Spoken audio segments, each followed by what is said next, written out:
Shabbat Shalom, Shana Tova, Chatima Tova to all of you. Just a year ago, I was here with my family, new in town. So many faces were not familiar to me yet. But a year after, I feel indeed at home with a congregation that supports Israel, with the leadership, with Rabbi Peterberg and other rabbis and the president of the congregation, really looking forward to work closely with us. My greetings will be obviously short, but I'd like to share with you some reflections and perhaps two small stories which I experienced here. Definitely, as Rabbi Peterberg was so kind to invite me last Friday to attend, to join the service together with my wife Talia, and to speak about Israel these days. It was interesting, not too long, but actually fascinating meeting. I will just put one topic highlight. These days, more than any other days before this year, we need you all. We need the Jewish community, we need the friends of Israel, Christians, Jews alike, to stand with us, to support us in these days that we're trying once again to achieve peace for our nation, for Israel.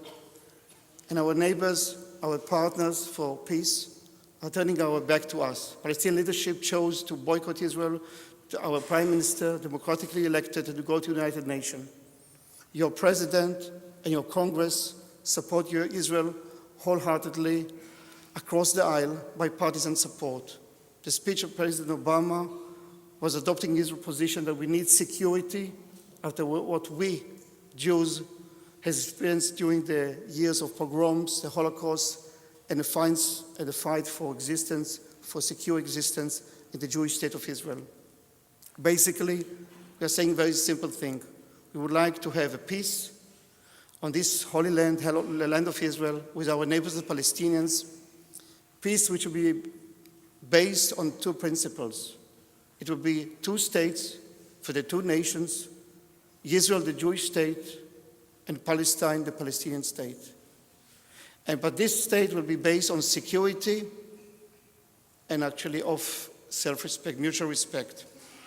But at the same time, this week, last Tuesday, Talia and I hosted in our home Professor Chekanover, the Israeli winner of the Nobel Prize for Chemistry of 2004. And just the morning after, we were so glad to hear that there's another Israeli chemist, Professor Shechtman, got also the Nobel Award. But it was so moving for Talia, myself, and the guests we gathered at our home, your Commissioner for Health for the state of Georgia, professors from many universities and other leaders, that he was not talking about formulas, about molecules, he was talking about education, what you are doing here in this congregation. He was talking that he's not teaching anymore at the Technion, he's just making research for cancer, for other diseases, but when he has time, with the jeans and sandals, he's going to villages in the Galilee, and meeting and studying and teaching Jewish and Arab and Bedouin students, and actually give them the spark of life, because education and science are the bridges, are the road for peace.